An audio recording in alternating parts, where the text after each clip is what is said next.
Hello, and welcome to Cookham Manor chapter number 4191. We meet at Sindlesham in Berkshire.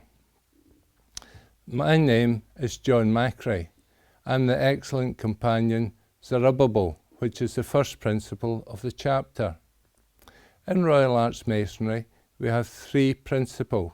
First one being Zerubbabel, the second Haggai, which is excellent companion Michael Hogg, and the third is Joshua, which is excellent companion Clive Hitchin. The reason for this video is that at our next meeting we have invited excellent companion John Peck to do a presentation where he explains the attitude and frame of mind of the companions during the lecture and the arrangement of the furniture in the chapter. I will now hand over to excellent companion John Peck to continue with the presentation. Thank you, Your Excellencies. First, let me introduce you the chapter's Director of Ceremonies, excellent companion Bob Britton, who will assist me. Also representing the Master Mariners, the companion Terry Barber. However, we must first thank the province, in particular our most excellent Grand Superintendent Ian Hopgood, and his Provincial Grand Scribe Ezra, David Arnold, and the managers of the Berkshire Masonic Centre who've granted us permission to hold this meeting. And of course, I must give out my thanks to several helpers who have devoted their energy to allow this schooling to take place, in particular my secretary, excellent companion Ken Demon, who steered me through the official channels, managed all the necessary paperwork, and generally coordinated the meeting. Finally, I'd like to thank all those that attended to support me today. Now, in order to get your expectations in the right focus, we are not going to reveal an exaltation ceremony. We will, however, observe, as in all Masonic workings, that we are seated within a temple. Now, this lecture is intended to shed light on the content that would normally be discussed in a lodge of instruction. However, these revelations are so far removed from an everyday conversation that I feel some sort of introduction is going to be necessary. The intention is to discuss the attitude of your mind and the floor furniture. In short, your frame of mind when you deliver your words. Now, 60 years ago, in my youth, my brother and I used to attend car rallies, and the stewards would provide scripts of the first clue.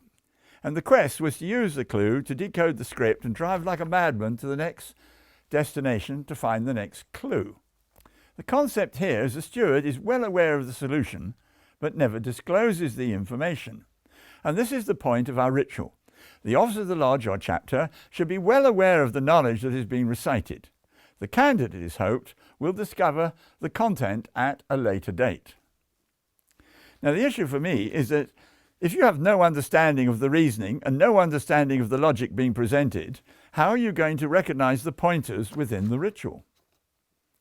And if we assume that the ritual has a meaningful content, we must first have an understanding of our own physical existence in the wider reality of our world. Thus, we need to explore the latest scientific understanding and then compare those current views with the lessons inculcated in the ritual itself. For our ritual consistently makes reference to the content of the consciousness of mankind and one's potential. To start the process, I will explain how I came to stumble on these revelations. And this will, I hope, provide your mind with a mental map to guide you as a preemptive to the lecture itself. Now, we all commit words of the ritual to memory, each of us in our own way. This invariably impacts both on our comprehension and our words and actions, as well as the values we're attempting to communicate and instill in our candidates. As for myself, I've always been deeply invested in the understanding of the Masonic ritual, so that I can bring it to life in a meaningful way. Having served several times as a Zerubbabel, I've often wrestled with some of these words. For example, the word on the circle, and it goes on and on, followed by, later it says, divine providence is thus doubly symbolized by the name on the circle. First, because from time immemorial, though in a spiritual sense, our ancient brethren believed that only those that knew the sacred name of God could effectively address to him. To me, this raises some very difficult questions.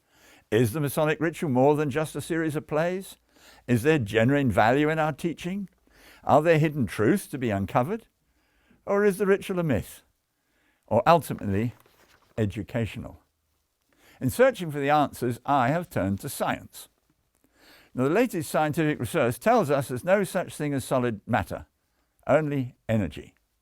This indicates that our spirit, however you wish to define it, has no body.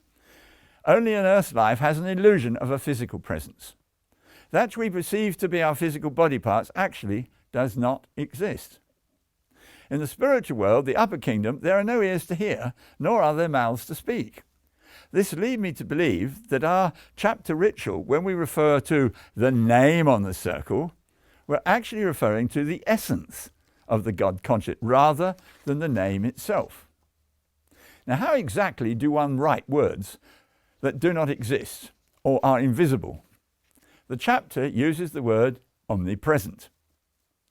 An answer can be found in the examination of the Hebrew alphabet, which has been well documented by their own scholars. Traditionally, each letter or its sequence represents an energy that was used in the creation of our universe, of which there are 22 letters in total. Interestingly, in geometry, any circle with a diameter of a multiple of 7 supports 22 equally spaced letters on its circumference. This suggests to me that the name on the circle might potentially be up to the 22 letters of the Hebrew alphabet in the form of energies, the totality of which describe the full essence of the superconsciousness, who controls our universe. In this way, the concept of omnipresence defines the superconscious by the laws of nature that it controls. Now, this thinking leads me to examine the alphabet and tries to identify and research those potential hidden values. A closer look at the traditional values and properties that have been attributed to each of the Hebrew alphabetic characters took me by surprise. The first letter, the Aleph. A is assigned to the character of the bull ox and contains the explanation, when the two heavens were created, they were joined by the double cube. Does this not sound familiar? Further explanations reveal it might represent the west and the water, the material of the matrix, and of course, the altar of the chapter furniture. Beat, Alpha, Beat, is assigned to the lion and contains the explanation. The letter is drawn or inscribed as a square in east, south, and west sides, with the north side being left open because evil comes from the north. Also, the explanation continues. Having created the two heavens, the consciousness wanted to reside within the lower kingdom.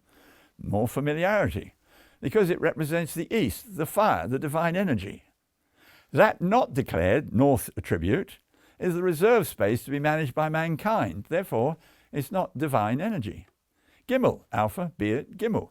The letter C is assigned to the camel. Man runs after another to provide nurture. The camel is the desert taxi that supports the spirit of mankind throughout his life. This represents the body of man, because it might represent the south, the salt, the earth, the physical body, the spiritual body, as an embryo in the womb to support the consciousness of mankind. And we can go on the Dalet, Alpha, Beat, Gimel, Dalet. The letter D is assigned to the eagle, the mystical doorway. The doorway is the entrance that the humble must seek to be able to understand the nature of God. All interesting stuff, because it might represent the open door, the north, the air, representing physical man on earth, the non-tiled, non-secured area. Incidentally, these are the same markings of the 4 banners hanging up on the back of the wall of the chapter. Surely, this cannot all be a coincidence. Looking further, I found the 15th letter of the alphabet, Samik, and this says the 10 Commandments were written on 2 perfect cubes, which were hollow. What have I stumbled upon? Where does this stuff come from? Having aroused my interest, the following lecture is a summary of what I have identified so far. This may appear to be complex, but it's also exciting. Remember, the Hebrew alphabet was created 10 centuries BC. That is 30,000 years ago. The main question is, what are the benefits to be found in the understanding of our lessons embedded within our rituals? Why should we as an order attract souls to our cause? What is our message? And what is our knowledge? Is it worth anything? Does it have any value? In the days of our forefathers, Masons attended lodges of instruction with pen and paper and made notes and debated the issues. As for myself, I asked myself, how does one define the purpose of a ritual? I think a purpose of a ritual is to describe a physical reality, especially if the concern is threatening or life-saving. The ritual knowledge is therefore wrapped up in small bites of information that can easily be remembered and followed by the uneducated. Its purpose is to import physical lessons in a symbolic and easy way to remember. My grandmother was a ritualist. When I was about 4, I stayed with my grandmother for a period, and every morning she would come into a scullery and open up the taps and allow the water to gush out. Then she would busy herself preparing breakfast. When I asked her why she did this, she replied to wash out the poison. It took me years to come to terms with this. After all, grandmother is the mentor of one's life, a woman of wisdom. Much, much later, I finally realized the issue. The house of the Days had lead pipes. During the day, the water is flowing, but at night it is still. This allows the lead content to leach into the water. Thus, whoever opens the taps to brush one's teeth is drinking a large amount of lead poisoning. Our rituals have been handed down over the centuries. There is ample evidence linking it to the Hebrew teaching, and it's definitely tied to the concept of the Hebrew alphabet. The alphabet itself was contrived and formulated by the Hebrew nation, but a lot of its knowledge and content was already understood by the earlier wise men and thinkers of their time, before the existence of the written language that allowed it to be recorded. Now, many years ago, the churchmen used to say that science has not caught up with the wisdom of God. Likewise, as they say, I've heard with my own ears that many say they'll only believe in God when the scientists have proved that God actually exists. So let us stop guessing and start looking at some of the reliable, proven facts of our age. Perhaps you've not heard of John von Neumann, who was one of the most influential men of our time. He, with his companions, worked out how to create the atomic bomb. The most recognizable equation of our time is EMC², and I expect that you are thinking of Albert Einstein, who was 1905. This form was also known to Isaac Newton at 1704. However, the public equation itself is still misguided, so as there are too many unknowns. If you just happen to know it evaluates to 140 or 288, depending on how you evaluate the speed of light, everything changes. To create an atomic explosion, you do not light the blue touch paper and run. The object is to destroy the adhesion of our world energies, similar to a lightning strike, and then wait for the natural resources of our world to repair the damage. Professor Samuel Tolman Preston, he's 1875, can be credited with knowing this formula because he determined that the energy of one grain could lift up 100,000 tons of object by 1.9 miles. There is also evidence that the Arab-speaking nations, that's the Middle East, knew this as well because they measured the distance between the Earth and the Moon during the time of the Crusades. If this is true, this knowledge is even earlier. However, John Neumann, in analysing the natural laws of nature, stumbled on a new set of additional laws, a new science, as it were. These understandings have been adopted by our universities and stand today as the best understanding of our laws of nature. He wrote, "There is no such thing as solid matter. The entire universe could be described as a wave function, and that the wave function collapse is due only to the consciousness of the observer." That's us. In layman's terms, there's no such thing as solid matter. Everything that we consider as matter is in fact a pulse of energy. Furthermore, this energy is held in place by a superior consciousness.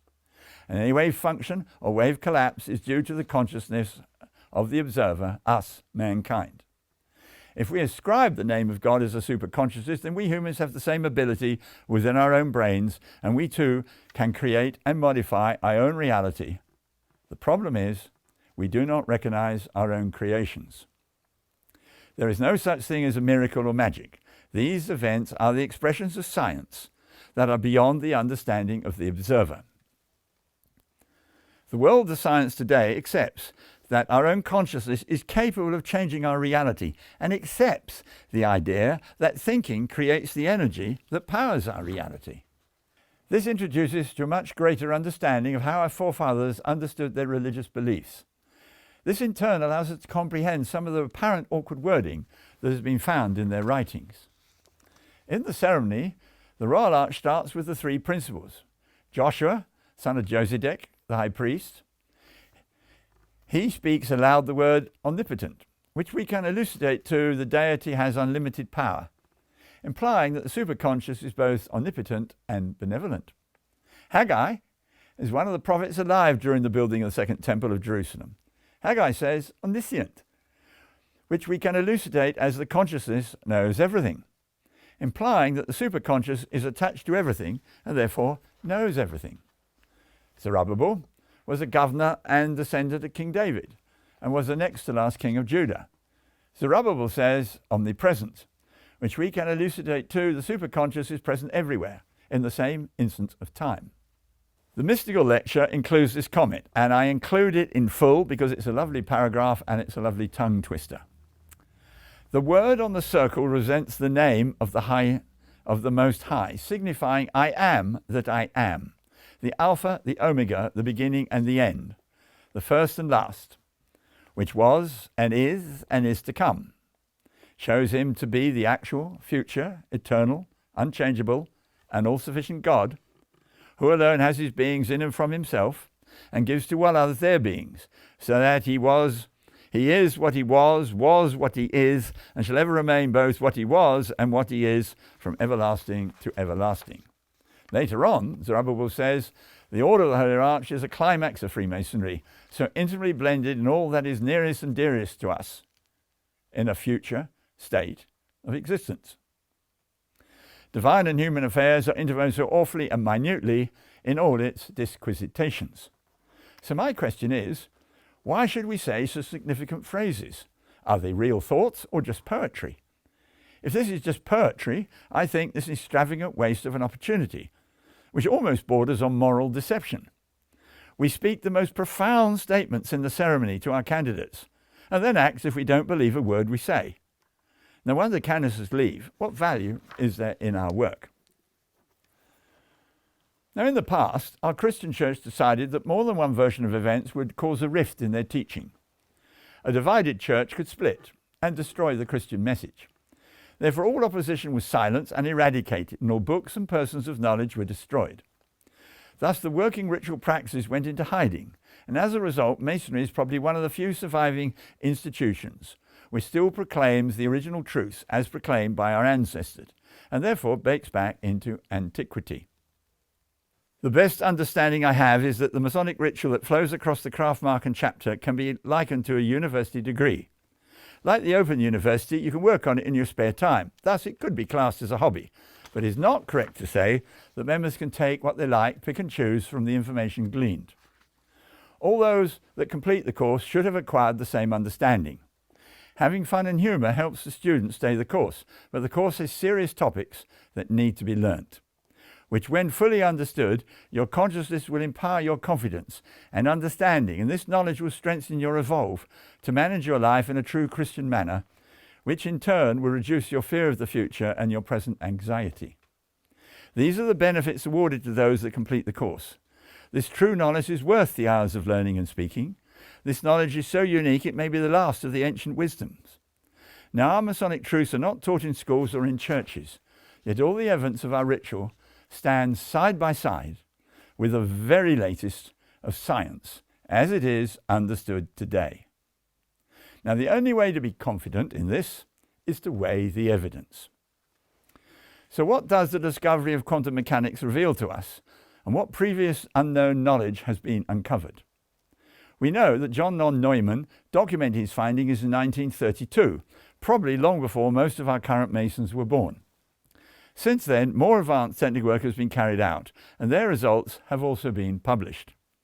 We need to go back to school and revisit the old-fashioned conversations. Remember Schrödinger's cat, the famous thought experiment. How about the moon only exists because somebody is looking at it? This knowledge is easy to understand if you're a programmer. A programmer seeks out the universal truth of each condition.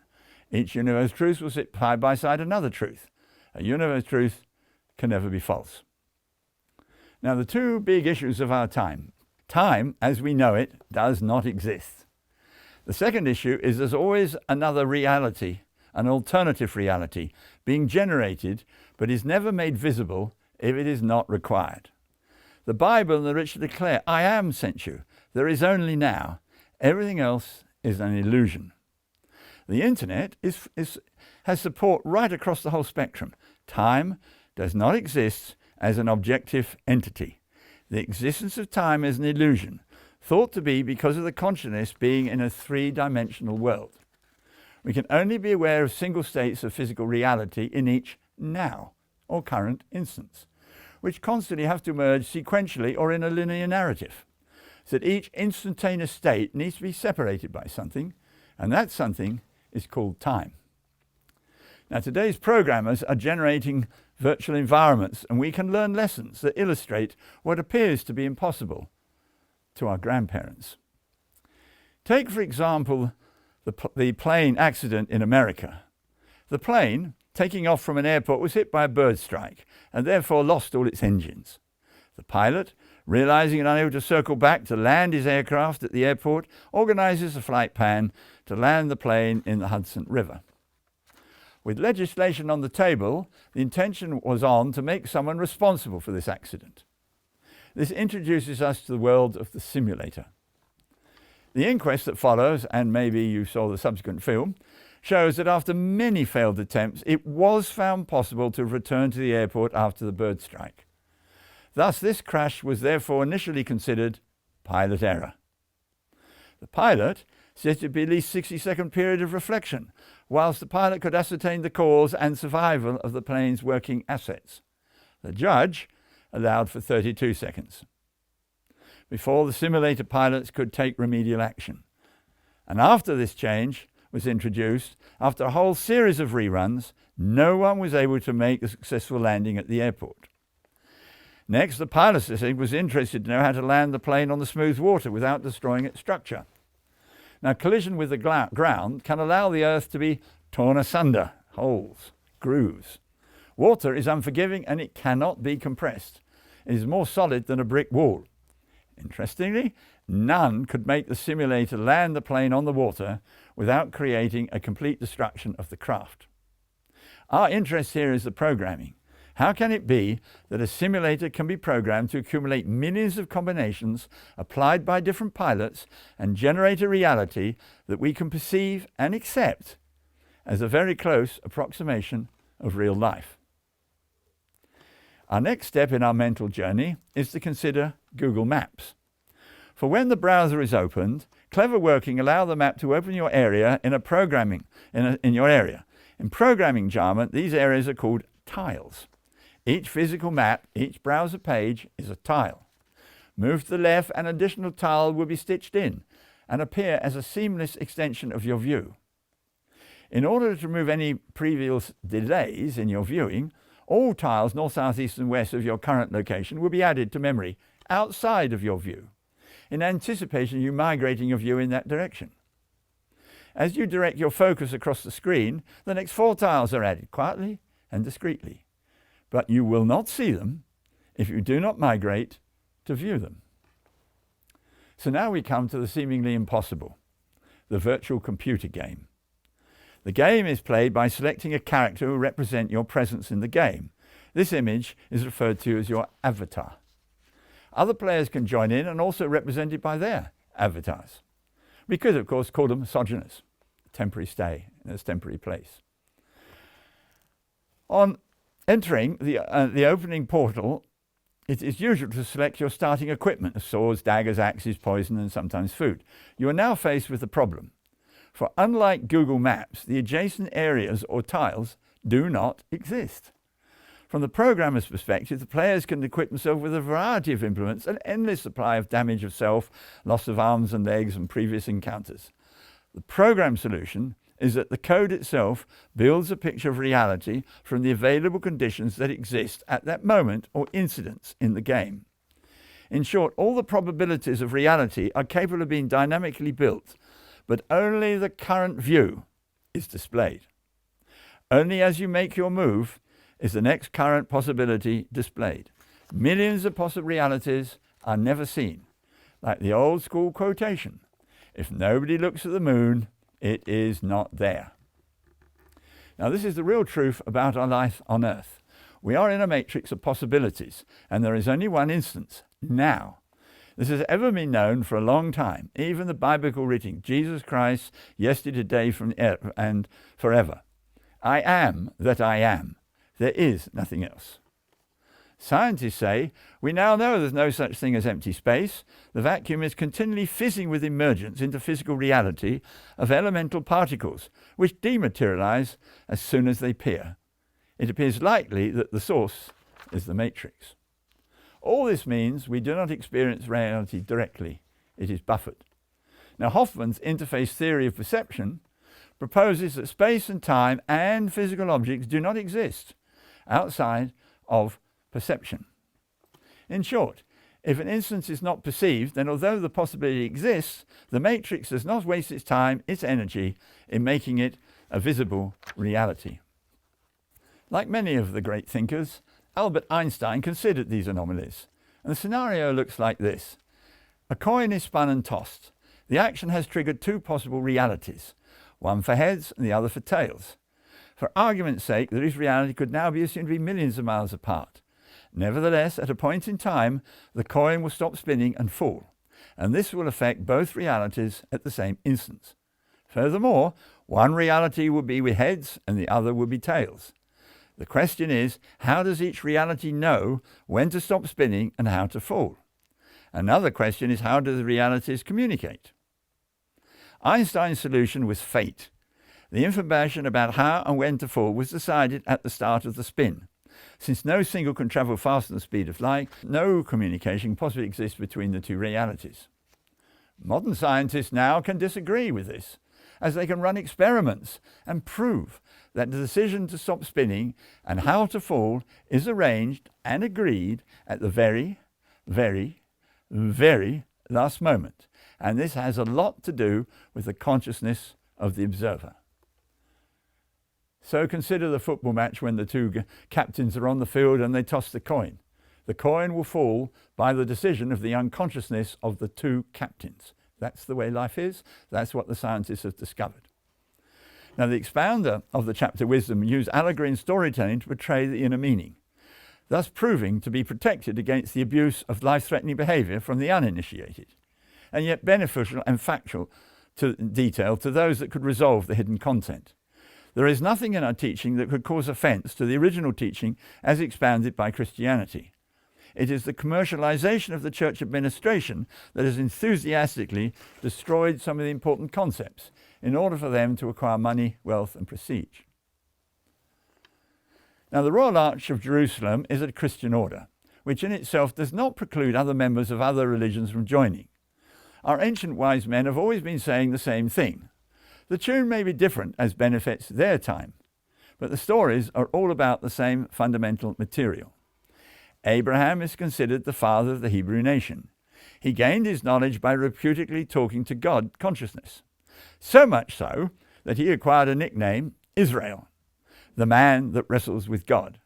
Somewhere about this time, the writing of the Hebrew language was perfected, and the language recognizes the nature of our existence as in a wave formation or as a pocket of energy. So this knowledge was undoubtedly known 30,000 years ago. Thus, in the beginning is the Word. I mean, even our own books start with that. The Word is a result of a conscious thought. This observation leads the men of wisdom to realize that a series of letters, as expressed as a word, will create a reality. Thus, they formulated their alphabet. There are 22 letters that allow our reality to be created. Furthermore, they constructed the alphabet to match the sequence of events that allowed our reality, our universe, to be created. To this, they wrote accompanying documentation to explain their purpose of each character, its consequential use. In short, each letter or shape has a sequence or order of application in which it asserts its influence and has an animal theme to help elucidate its purpose, and several other additional religious texts of explanation. Some of these are explained thus. Sequence 1, before the existence of our two worlds. The existence of the God consciousness, the recognize of chaos of uneducated souls living without purpose or requiring lifetime skills. My idea of a feral children in a classroom without a teacher. And maybe you've seen the film Lord of the Flies. Sequence 2, the first letter of the alphabet, Alph. The consciousness considers the problem and generates a training area and a training protocol.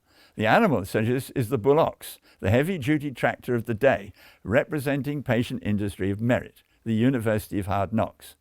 This training area is naturally attached to the existence of the higher heaven. Where these two areas meet, the conduit between them is referred to as the double cube, the altar of incense. This environment is classified in other writings as the law, the contract between the upper and lower kingdoms. The nature of this element is also called water, and is referred to as the West. The water and the West are terms to denote material generated and provided by the superconscious to allow our environment to exist. Be it, Alpha, be it. Having created the lower areas, the consciousness desires to live within it, within us. The animal associated with is the lion. The explanation of the character instructs the scribe to create 3 straight lines like a box in the east, the south, and the west. The north side is left open, not inscribed. A man has 3 elements and an evil inclination. Evil comes from the north. And for those of you know Masonic workings, the Bristol Sonic workings down in Bristol, they have a lecture on this very subject. The symbol in the center of the lodge is probably the beard, symbolizing God's presence in the lower kingdom. The nature of this element is called fire, and is also referred to as the east. So fire and the east are terms to denote the life force within all nature that is powered by the superconscious. Some associate the visual representative of this as the sun. Now the star or sun captures the smallest elements of gravity and crushes the elements into matter. Crushing generates heat, which generates light, which generates life. When crushing is no longer possible, the sun explodes. But just before it explodes, the element of gold is created. Thus, the generation of the sun can be estimated by the amount of the explosive material that the accumulated material has endured, i.e. the amount of gold visible in the radiation found in the sun's aurora. 200 years ago, approximately, 1/3 of Europe's population died of starvation, not so long ago, because a cloud of dust stopped the sun's rays from reaching the earth for 3 years. Our sun has 2 cycles. The pole rotates once in every 28 Earth days. Its energy controls the menstrual cycle in women. The girth of the sun rotates in 32 Earth days. This controls the validity in men. The long year the sun endures has 13 periods or months. Each period has 144,000 Earth days. Now the ancestors knew this and reasoned that if the frequency of the energy flowing across our universe has the harmonic cycle of 144, which by the way is also the harmonic value of speed of light and middle C on the piano, then these are the fingers of God. Thus 72 are decided to the upper house and 72 control the lower house. The various religious groups called these the 72 names of God, or as the Christian church did, the 72 archangels or the 70 rungs of Jacob's ladder. We also refer to this number in the chapter Ritual. Gimel, Alpha, be it, Gimel. This element refers to the animal camel. This is the desert taxi that carries or is man's body throughout his life. The Masonic wording declares, man runs after another to provide nurture. This is referred to as the south and salt. This sequence embodies 2 paths. In the higher house, this is a Trinitarian explanation, the construction of the soul, fire, water, and salt. Salt introduces the idea of choice and purification. This is the temple built with unseen hands, the embryo in the womb. This is where the attachment of the soul and body are entwined. This provides us with the alternative mystical view of fire, water, and earth. Notice no air, for the child is not born, but lives within the mother. The mystical explanation is a man runs after another to offer nurture. This is the creation of the camel, your vehicle, your avatar, to house your consciousness for your pending journey. Other earlier mystic writers explain, a man must visit the man with the inkhorn and draw up the contract to cover the first 7 years of his life. Thus the soul knows the very nature of all events that will materialize and shape the mother and childhood environment before the birth. Sequence 5, Dalet, Alpha, Beat, Gimel, Dalet. Mystically, the doorway. The animal associated with this is the eagle. The doorway is the entrance that the humble must seek to be able to understand the nature of God. Also, the speed and celerity that the will of God, which is karma, is enacted. Man is born independent of woman, so air is necessary. Fire, water, earth and air. Or east, west, south and north, the Masonic Lodge.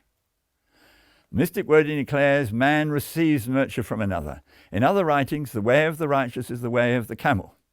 The inference is the ability to make choices. Some say, go with caution. There are consequences to your actions. In Masonic Lodge, like air, the north is never tiled, never secure. It represents the area where the invisible and physical meet. Sequence 6. This is the chapter icon, the two triangles entwined. This represents the area of your conscious existence, the internal battle between the will of your camel, your animal instincts, and the strength of your own consciousness. Consider you're on a study trip, a sojourner on exploration. On the completion, you'll return home. There are no animal bodies in the higher realm, only your consciousness. You will keep all your memories, but not the camel, because it is mortal. Now, there are three powers of expression in your spirit, and there are three competing powers in your camel. The element of air is a necessary element, but has been provided to enable your existence. The upper triangle, with the apex uppermost, represents the body of your soul. In Masonic terms, we call this the compasses. This expresses the need to keep your conscious thoughts within due bounds of the reality. The second trial has apex down. This represents the woman's sexual doorway, the doorway that allowed you to be born. I would suggest this is represented by the square that hangs on the master's collar. This sequence stands for the great battles of your life. The animal intentions, the great beast, rising out of the west, your body matter, to challenge your mental consciousness. The Dan Brown followers will see 6 sides, 6 angles, and 6 triangles.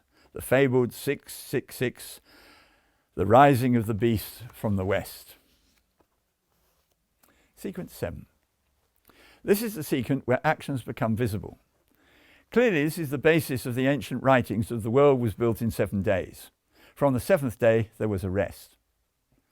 Since there's no such thing as solid matter, energy has to be constructed before it becomes visible. The Mark degree, which I term the teacher's degree, explains this process. You cannot see the wind, but you can see and watch the effects of the wind on the waves of the sea, or the bending of the branches of a tree. If you've grown your own vegetables, you'll know by their foliage what lies hidden from view under the ground. Chickens sit on their eggs to hatch their offspring, sitting without food and water for 21 days. Ducks sit for 28 days. Geese sit for 35 days. Human pregnancy is monitored in multiples of weeks, after which no doubt there's a sigh of relief and relaxation. This sequence offers the opportunity to examine and perceive the hidden truths about our lives. The ritual is heavily encoded with allegory and symbols. At the end of the candidate's exaltation, Zerubbabel says, "Such, my newly exotic man, is our explanation of that plate of gold and all that lies on it." The question is, what is in our minds? What are we trying to implant? This important message within the candidate's consciousness. This is probably the most significant part of sharing of our knowledge. This is the doorway, the visibility revealed from the hidden view. The key, in retrospect, is that it is not the name of God which is on the circle, but rather it is the essence of God. That is on the circle. In Hebrew tradition, as I'm explaining, there are 22 groups of harmonic values that generate reality. These values are expressed as letters in the alphabet, which allows them to be assembled in multiple ways. The act of speaking, or rather thinking, creates an outcome manifested in the future in a multiple of 7 days or years. Now, in the other book, The Lectures of the 3 Degrees in Craft Masonry, 7th section, would you believe it? 7th section. How long should an apprentice serve his master? 7 years is the stipulated time, but less will suffice if found qualified for preferment. This raises the question as to how these conscious controls could be placed pictorially on the circle. The answer to this, of course, is the geometry, in particular pi. If you're my generation, you will remember that pi is defined as 22/7, not as a decimal. Any circle with a diameter of 7 will create 22 equal spaces to be reserved for each of the alphabetic letters. This is a powerful presentation that controls and manipulates the world today. As the ritual further explains, those that knew this gained access to the powers and understanding encoded within these letters. It is my understanding this knowledge used to be passed down from oldest son to oldest son in each generation. The Kabbalists are also aware of this knowledge. Indeed, the Tree of Life is another presentation of the double cube. Both represent the understanding of the communications between the two heavens, our reality. Sequence 8. This is conception, when the seed is sown. The ancient writings refer to the dangers of ill-conceived thoughts. This is 2 cubed. This is 8. This represents the hidden world, the concept of karma, which is attached to your life. 2 squared, which is 4.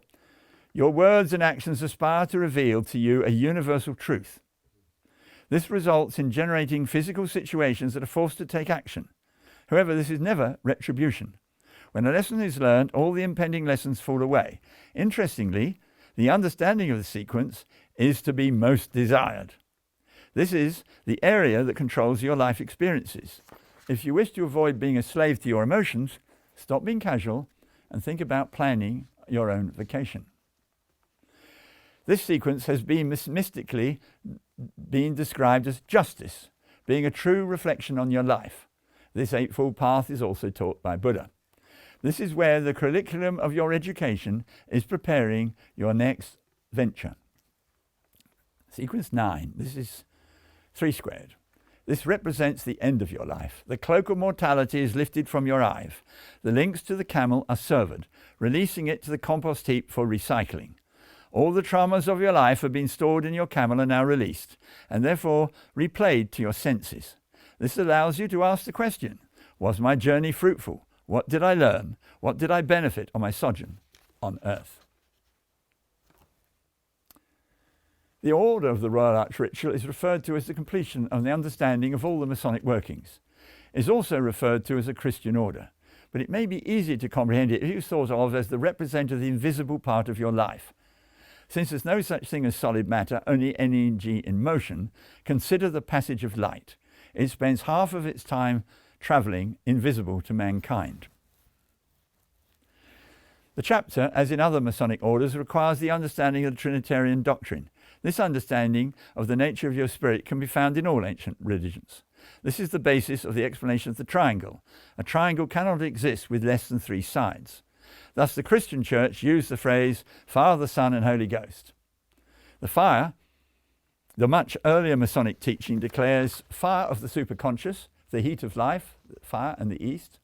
Secondly, the embodiment and structure of a non-material body produced by the superconscious, water, the West, referred to as the Holy Ghost.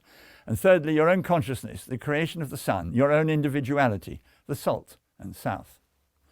The Masonic teaching refers to the triangle as the compasses, reminding us to keep all thoughts and actions within due bounds to avoid breaking the triangle. This encapsulates the idea that an individual soul can terminate an otherwise immortal life by bad behavior. Now, it is very difficult to write and explain the invisible. There is, however, an old story told by the ancient ones, and I have adopted it to suit our modern times. When you leave your house to go on your travels, you would turn off the water and electricity, thus hopefully reducing the possibility of returning home to a physically damaged property. But on your return, these services will be switched back on. At this point, your hot water tank is full of cold water. And as the heat in your cold water jacket of your boiler heats up, something unexpected or magical occurs. A pocket of water separates itself from its surroundings. It has no skin to mark its boundaries, but is now a separate entity. It rises up the pipes into the hot water tank. On arrival, being surrounded by cold water, it will disseminate its heat and melt back and lose its individual identity. In time, the act of circulation will cause it to descend to the lower cold water jacket and be reheated and start the journey again. It is the heat or fire that allows the separation to occur. It is the heat or fire that provides us with the opportunity of the individuality of self. Now, as I move my thoughts to describe the furniture of the chapter layout, my mind races with further questions. Why do these items thought to be so essential? What is the ritual? What concepts do they add to our understanding? Why are they there? What knowledge are we supposed to glean from their presence? Sequence 3 declared that after the environment was established, the superconscious wanted to breathe life into the lower kingdom. It is our sun that sustains our lives. It is the sun and moon between them that modifies our environment, creates a flow of energy that allowed the elements to spring to life. I have described this in the earlier part of the paper. The chapter reflects on the idea of the 72 fingers of superconsciousness, radiating energies of the universe, bouncing off the celestial bodies and showering their powerful influence into our world. This is displayed on the outer rim of the Masonic carpet. Also represented are the 12 signs of the zodiac, in representing the omnipresence of God. Unfortunately, it's not the 12 tribes of Israel, it's the 12 signs of the zodiac. The ribbon worn by the companions is also woven into the carpet, inside the astral bodies. It is an emblem of denoting descending light, education. The companions wear this ribbon over their left shoulder, indicating descending light to the east side of their Masonic badges. A Mason should be able to harness the wisdom and pass this knowledge down to his reservoir of storage, the material camel. Moving towards the center of the display, there are two sets of candles of different heights. The taller set, with the apex point to the first principle's chair, represents the invisible part of your body, your invisible spirit. Subordinate set, established and encompassed by the former, represents your physical body, in the womb. There is no element of air. Finally, within both of these areas is the influence of the double cube, so clearly defined in sequence 2 as the conduit between the two heavens. It does provide a point of interest when one considers a single cube has a mathematical value of a third. Similarly, a double cube has a mathematical value of a fifth, and a circle has a mathematical seventh. Thus, the candidate is encouraged to observe and consider sequence 3, 5, and 7.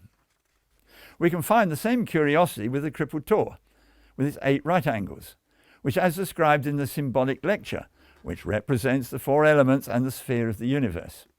If I was to see this, the 4 right angles refer to the 4 elements of fire, water, earth, and air, the elements of your body, and the sphere of the universe, because when you draw a triangle on the surface of a sphere, the angles of that one triangle will add up to 360, which is 4 right angles.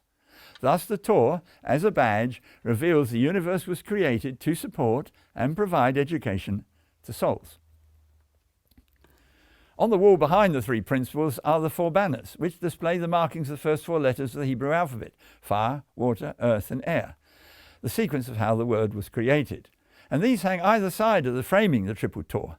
The banners grouped to one value 6 on one side and 7 on the other. This universe has been created for our benefit, to offer us the opportunity to grow and mature our consciousness. As imagery goes, I think this is certainly spectacular.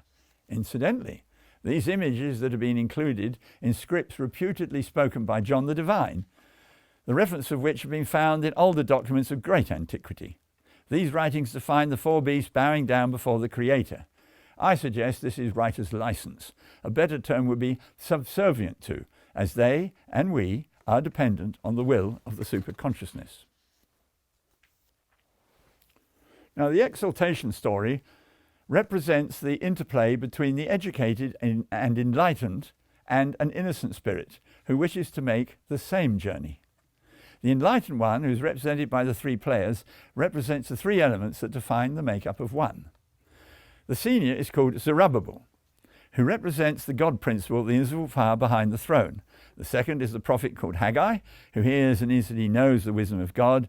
And the third is the priest called Joshua, the teacher and healer who walks among the people. So the chapter installation takes place in the lower kingdom and therefore relates to the physical strength of our being.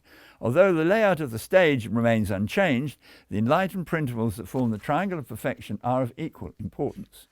For the destruction of any of them would result in a death. In the ritual, however, these positions have ranks of sequence or preferment. Joshua elect, the priest, walks and talks with the people. He makes his journey to his place in the east via the north side, the public gate, the non-tiled, non-secure, open to harassment.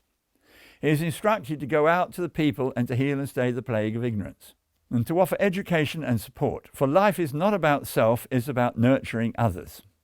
Man receives teaching from another. This requires physical intent and action. Now Joshua elect is given the secret word to enshrine the focus of his position. Abraham has built himself a temple and dedicated to God. He instructs his people to follow him and his teachings, and they become known as the Israelites, or the tribe of Israel. Remember, Abraham is Israel. The word Israel translates to the man that wrestles with God. For those of you that have been Joshua, I have told you something, and as they say in the Mark degree, those that have ears, let him hear. I hope you've understood what I have just told you. Haggai elect is the prophet, who hears and understands the higher knowledge. He travels to his place of the east by the south side, the realm of the intangible, courage, discipline, understanding, perception, and harmony. The emerald on his staff is the all-seeing eye. This has long been a long-standing misdirection. The temples and pagodas of Asia have a great eye painted at the 7th level. This identifies the level of self-awareness and enlightenment, the knowledge of the now. I am that I am. And this can only be achieved by the mastery of two separate disciplines. The inner voice comes via the connection with the higher realm. Therefore, it is not heard with animal organs. It is like instincts, just known. So the animal body must be absolutely still. Second, the interaction of self-reasoning and judgment must be silenced. For the animal body is programmed to respond to flight or fight. To enable a quick response, the reasoning enhances and improves the impression, then increases the survival rate. Once an idea is seeded, the response is reacting to incomplete information. In the practice of remote viewing, one is not allowed to define any object as a noun, only adjectives. Reasoning and interpretation is not allowed, as this will allow the memory to be enriched with interpretation, which may not be the vision. Now, Haggai elect is given a sign that explains sequence 2, the first word spoken, the beginning of the educational journey. This is accompanied by a word. This word is convoluted and disguised. It encompasses two phrases or meanings that is readily available and used by the Christian church. The first is easy to find, the destroyer of planets, which when considered in a polarity of two, the creator of all things. The second element is hidden and takes some time. Its meaning is nurture. In the Far East religion, it is known as the god of fertility. However, fertility does mean the rearing of a child, which is nurture. The Christian church declares Almighty and most merciful God. Zerubbabel elect travels from the west, the source of all your undertakings. The Royal Encyclopedia in 1877, the pillars of the porch. Under these pillars, the fellowcraft is supposed not only to seek, but to acquire his knowledge. For this, I have the excellent companion, John McCrae, very kindly gave me that book 4 or 5 years ago, and I wish to acknowledge that I have it. The lectures of the 3 degrees in Cross Masonry, second section. What was the object of their travels? They travelled east in search for instruction and west to propagate their knowledge. So Zerubbabel elect is a representative of the powers of creation. Zerubbabel views all life through the triangle of perfection. His actions are the power of 3 in concord. For him is the universe of his creation, his ability to convert the chaos into constructed order. The holy books state there was only chaos, like a schoolroom of feral children without a teacher. How can one learn the secrets of existence without experience and guidance? The first 2 letters of the Hebrew alphabet, A-B, alphabet, actually creates a word, which translates to Father, Father of the universe. Nurture is sacrifice, taking time off to help and support another. Our lower heaven was created to offer a spirit a safe location in which to experience and the value of their emotions by playing against each other.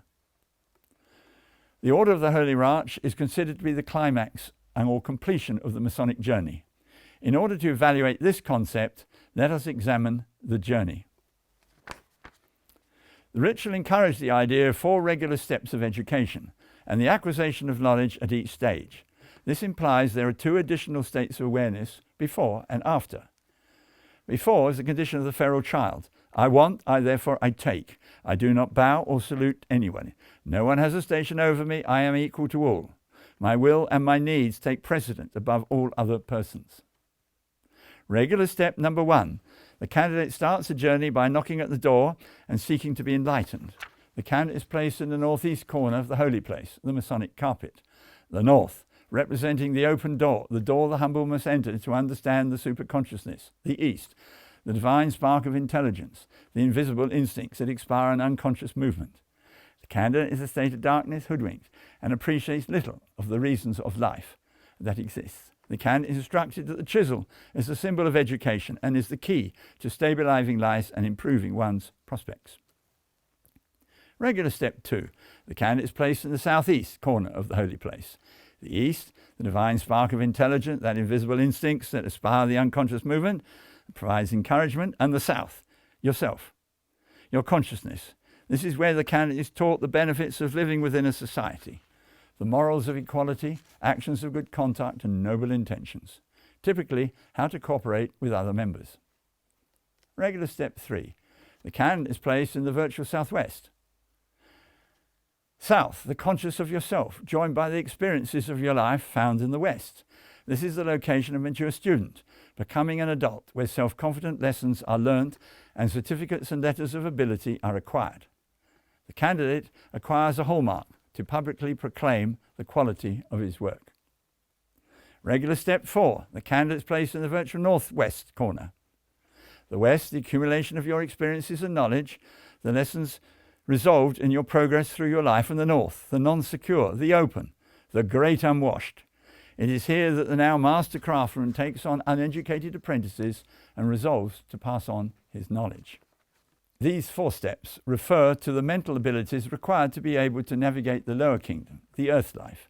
However, to be a captain of industry in any leadership role, a much bigger and broader version of life is required. Thus the question is, why am I here? What methods or options do I have? And what resources do I have under my control? These assertions are addressed in a very subtle way within step 4. This is why the mark order is sometimes referred to as the teacher's degree. The symbol on the Bible is the chisel. The ritual portrays the idea that mortal bodies are attached to an immortal power source, one spirit. The spirit is understood to be Trinitarian in nature. Now the story is simple and profound. I am going to identify its process. 1. The South member represents the open physical door and perceives a project or a piece of work. The West member represents past experience and cannot verify whether this work is useful or illegal, as there is no precedence to rely on. The East member represents yourself, the salt, decision maker, who evaluates and makes choices. The candidate is told that results of any effort will not be visible until later, sequence 7. Finally, when the results do become visible, they may be beneficial or detrimental. And finally, most telling of all, the results of work cannot be delivered to those destinations without the help of those of the higher kingdom who have been stationed there for that purpose. The conclusion of the craft requires a ruler to cooperate all craftsmen and their members. This ceremony requires the presence of the province dignitary. Thus the workings were divided up to allow the lodge to manage some of its own affairs. This ceremony is called rising, being the preparation of being placed in the high chair of office. Here the ritual invites reflection on the subject of death and its relationship to the soul. Physical death is ordained. Thus to the just and virtuous man, death has no terrors. But what about the spirit? We are told the compasses are to remind us to keep actions in due bounds. The ritual takes a surprising and unexpected turn. It explains how the immortal spirit can be terminated by one's own action. When the energies of the South, the salt, the symbol of the plum rule, that swings in both directions, the controller of your intentions, goes outside the due bounds of the West, past actions, trauma stored up in the physical body, the symbol of the level, then the lessons of equality are broken, and the power of the Creator in the East will be blocked, and as a result the heat will fade and the spirit will die. Having been made aware of these responsibilities that are attached to leadership, a master is proclaimed. This journey finally brings us the overview of the chapter workings. The ritual represents the invisible world, and the word exaltation means that the soul is exhilarated in the presence of the superconscious. Therefore, the setting of the ritual takes place in the upper kingdom. The ritual portrays the spiritual cycle of an earthly life. The candle is joined by 2 members, and all 3 are tied and attached together. Thus the candidate represents the Trinitarian view of the three parts of the same spirit. The three, as one, advance to the conduit, the double cube. The candidate removes the keystone and exposes the lower chamber. One of the elements, salts, descends to roam the earth.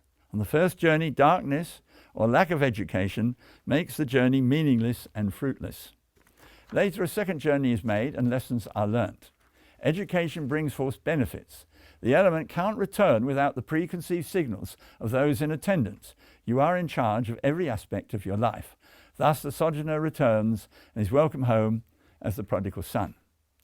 The keystone of the marked degree is the lower of the two cubes described in the altar of innocence. It is the trap door, the roof of the lower chamber, which gives access to the higher chamber. As the rules of quantum mechanics describe, each reality is attached to all other possible realities, and a communication between every one is instantaneous. Having revealed to you the journey and what are the perceived benefits of the lessons portrayed in our ritual? I've listed a few. 1. Education and acceptance of the world of spirit provides the proof that each of us is in charge of our own destiny. 2. How we think, how we speak, will materially modify the traumas we will face in the execution of our physical lives. 3. Doing nothing through ignorance or choice makes us slave of other people's environments created by other people's choices. 4. Taking control even when making mistakes allows the possibility of improvement and education of our own consciousness. Life on earth is an illusion. Like Shakespeare said, all the world's a stage, men are merely willy players. Not to take advantage of your earth time is to waste this precious gift. Ancestry is not about your parents, it's about what you asked the man with the inkhorn who put together your induction plan. You cannot be born, you cannot live, and you cannot die without agreeing or by acquiescence. You are truly the author of your life. The teaching of the Masonic line and rule declares, wake up, take note, make something meaningful happen. Sleepwalking through your life and following plans created by others is a precious waste of your limited time. Your Excellencies, this is the end of the lecture with one small additional comment. The ritual describes the journey into the vault. On the first journey it was too dark. On the second journey the sun was at its meridian and light shone forth. By a happy coincidence I realized that I wrote this lecture on the 21st of June. This is when the sun reaches its highest altitude in the northern hemisphere. In like manner, I hope I have been able to show some light onto our ceremonies.